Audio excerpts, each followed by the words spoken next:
My wedding is a disaster. Thought keeping it simple would make everything easier. No bridesmaids, no groomsmen, no drama. Just love. But on the day I married the man I waited 7 years for, I thought I was finally getting my perfect day. But somewhere, between the silence at the altar and the dance I never had, I realized this day would leave me with memories I never planned, and regrets I'll carry for a long time. Now, I can't stop thinking about what I'll never get back. Me and my now husband have been together for 7 years. Engaged for 2. And for most of that time, I kept telling myself that the wedding would come when the timing was right. Life kept throwing curveballs. Money. Family drama. Work. Always something. It felt like the universe had us on pause. Then one morning, early February, I woke up and just knew. It was time. No signs from the heavens. No big revelation. Just this quiet voice in my head that said, "You've waited long enough." I didn't even roll over to check the clock before grabbing my phone and opening a fresh Google Doc. I started typing ideas, colors, locations, possible dates. I must have sat in bed for an hour planning before I even said good morning to my fiancée. We were both on the same page: keep it simple, keep it small. No bells, no frills, no blown-out budgets. Just a sweet ceremony in a park we both loved. 15 minutes tops. 10 to 15 family members max. We even found a rental spot in that park that cost just $75 for 2 hours. My dress? $200. Nothing too flashy, but it made me feel beautiful. That was enough for me. I wanted it to be us. Just love. No pressure. Then one day in March, I took a stroll through the park, just to clear my head, and I wandered into the greenhouse on the property. I'd seen it before, but I never really looked. That day, the sun was pouring in through the glass. The air was warm and smelled like citrus and roses, and I swear I could already picture our wedding there. Our actual wedding. Not a placeholder. Not a workaround. But a real, memory-seared-in-time wedding. It was $100 per hour. Minimum 3 hours. Not in our original plan, but after talking with my fiancée, we decided we could swing it. And just like that, everything started to evolve. We weren't just doing a ceremony anymore. Now we could invite more friends. Now we could have a little reception right there. Music, drinks, laughter. It felt like a dream that was finally waking up. I planned the whole thing in a matter of months. I knew the timeline was going to be tight, but I work well under pressure. Give me a checklist, and I will dominate it. I became the project manager of our own love story. I coordinated with the park staff, handled permits, sourced decorations, even made the charcuterie board plan myself. DIY everything, because love doesn't have to be expensive to be extraordinary. Our DJ was a family friend. We set up an open/self-serve bar and grazing tables. Everyone had their tasks, their roles. I thought we were keeping it simple, but in hindsight, maybe we were all just underestimating how real it would feel once the day arrived. We decided against having bridesmaids and groomsmen. Not because we didn't love our people, but because we wanted the moment to feel personal. Quiet. Honest. I didn't want to be flanked by a line of matching dresses or worry about people tripping over their speeches.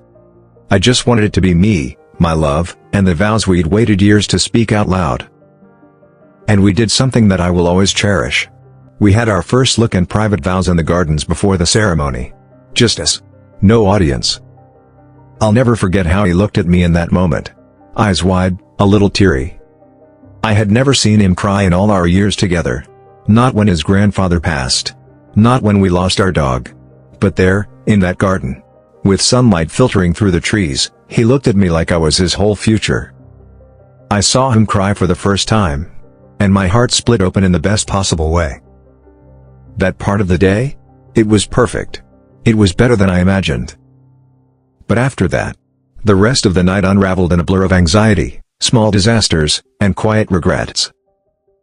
The setup crew, bless them, had from 4 o'clock to 6:15 p.m. to turn the greenhouse into our dream.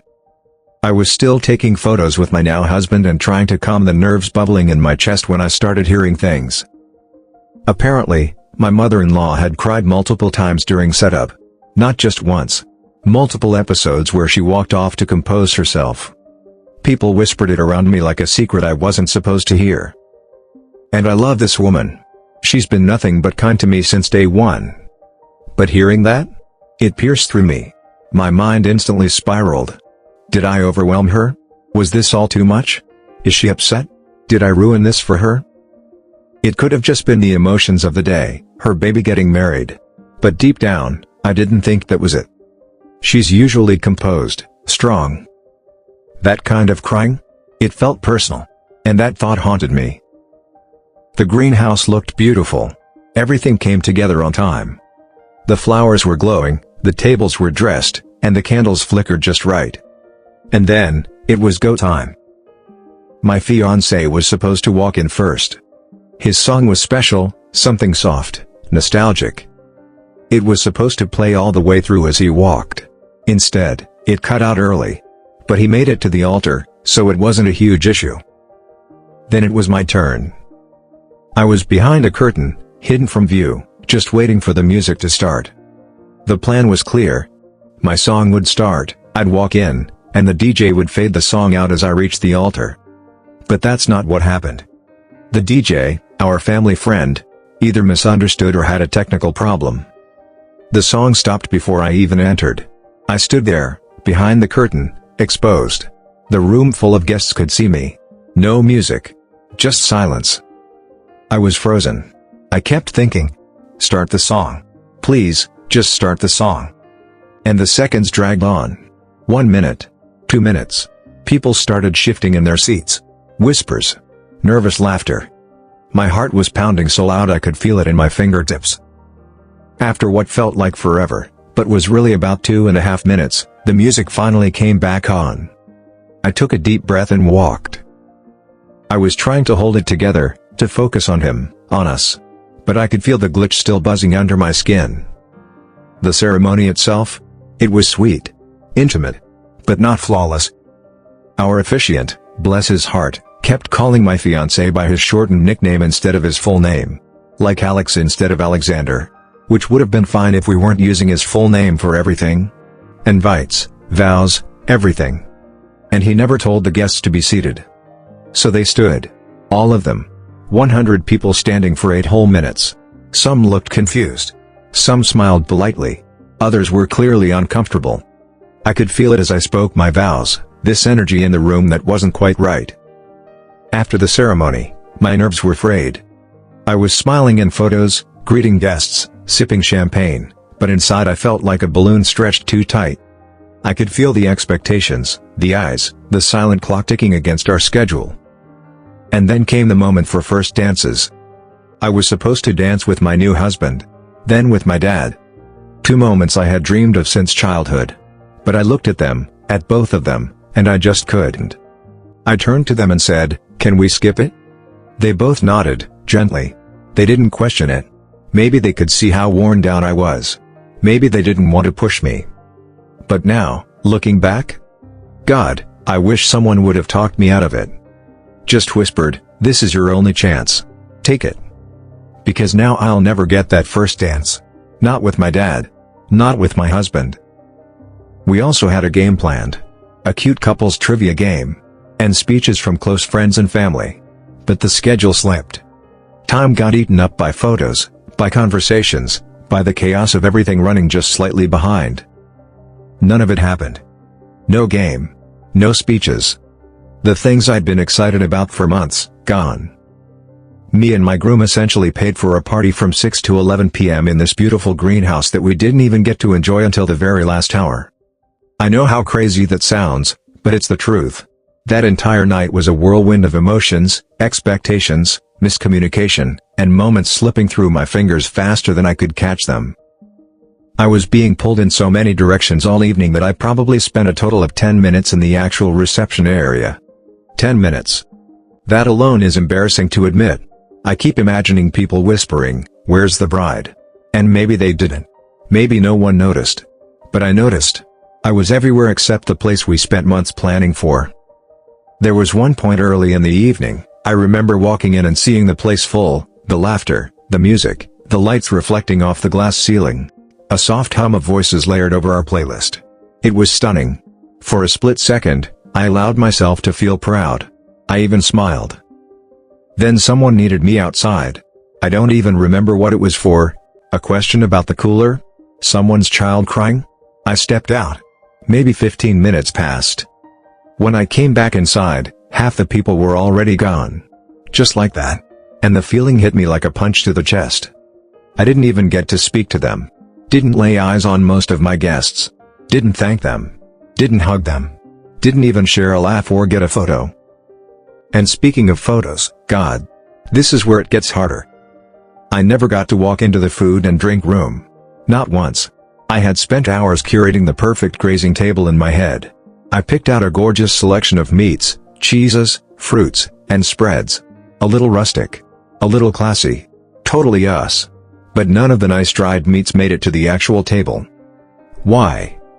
Because apparently the cooler with all the good stuff was left in the other room. No one brought it over. No one noticed. No one fixed it. By the time we realized, the party was over and someone found the entire sealed cooler after we were packing up. It felt like a metaphor for the entire night, the good stuff forgotten in another room. There was this other chaotic moment when we had to pack up the bridal suite. We had to be out by 9 p.m., which was 2 hours before the party even ended. A total logistical nightmare. Everyone was panicking. Stuff flying into bags. People shouting directions. And in all the rush, someone threw my car keys into a random vehicle so they wouldn't get lost. Problem is, nobody could remember which car. Meanwhile, my dad, who needed those keys to leave, was standing around waiting. And they wouldn't let me help pack up. I was supposed to be relaxing, but I was stressing out, searching through vehicles and asking everyone about the keys. Eventually, we found them, but it took way longer than it should have. That memory still makes me want to scream. Then there was our daughter. Our sweet, beautiful 2-year-old, who I had dreamed about dancing with, laughing with, and taking adorable pictures with during the reception, couldn't even be inside. The music was too loud. The lights, the crowd, the noise. It was all too much for her. She was tired and overstimulated. So what happened? She stayed outside for most of the night. Different family members took turns sitting with her, walking her around, calming her. I had assumed someone would be on standby to take her home once she got tired. I truly thought it had been arranged. But apparently, that was another detail that got lost in the shuffle. She didn't leave until the very end of the night, right at 11 p.m., when we were finished packing everything up. She waited through it all. That made me feel like the worst mother in the world. I didn't plan better. I didn't ask again. I didn't double-check. That guilt just sat heavy on my chest. But the part that's hurting me the most, hurting in a way I didn't even expect, is this. I have no formal pictures with my family. None. There is zero proof my mother was even at the ceremony. I didn't get a picture with my sisters, my nieces, my cousins. There's a single photo of me and my dad, because he walked me down the aisle, and that's it. And meanwhile, there are tons of photos of my husband with his side of the family. Smiling, posing, laughing. And don't get me wrong, I love them. But seeing that imbalance? Realizing I don't have even one picture with the people I grew up with? My mom? My people? It shattered me. I know it's just pictures. I know the memories are there. But no one thought to pull me aside. Not even me. I didn't think of it either. I was so busy trying to stay calm, to stay on schedule, to smile through the hiccups, that I didn't say, "Hey, let's get a picture with my mom." And now it's too late. 4 days after the wedding, my mom brought it up gently. We were sitting in her living room, sipping tea. She smiled, and said, "I guess we forgot to get a picture, huh?" And I just broke down. I started crying right there in her arms. Loud, uncontrollable sobs. All I could say was, I regret almost everything. If I could go back and do it all over again, I would do so many things differently. She cried with me. We just sat on the couch, mother and daughter, crying over the ghost of a day that was supposed to be full of joy. And it was joyful, some parts. But it was also stressful, and overwhelming, and lonely in all the worst ways. I keep thinking, what kind of bride doesn't even see her guests? What kind of bride misses the charcuterie she obsessed over for months? What kind of bride has no pictures with her own mother? And yet, despite all of it, Despite the logistical chaos and the emotional aftershocks, I am so happy to be married to my husband. He was perfect. Calm. Steady. Supportive. My rock.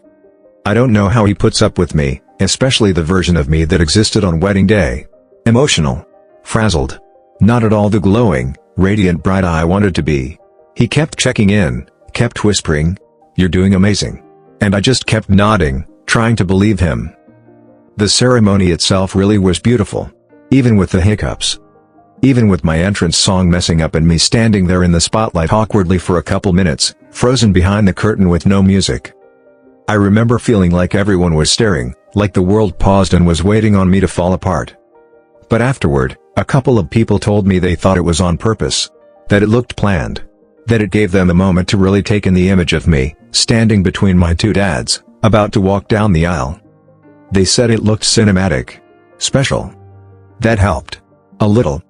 I've been going back and forth on whether or not to even talk about this publicly.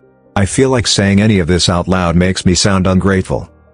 My husband put so much into the wedding, time, effort, money. I wanted the greenhouse. I wanted the vibe. I asked for certain things, and he made them happen. He worked hard to give me what I asked for. And yet here I am. Heartbroken over missing meets and photos. But I needed to get this out. Somewhere. Somehow. Maybe someone else out there has felt like this, after the wedding dust settles, sitting in a quiet house, scrolling through photos and realizing that the ones you needed most never happened. Or maybe you missed the reception too. Or your child couldn't handle the music either. Or you just feel like you blinked and it all passed you by. I know the day was still beautiful in its own way. But right now, I'm grieving the version of that day I thought I was going to have. By the way, I think we only spent about $3,000 on this wedding. If that.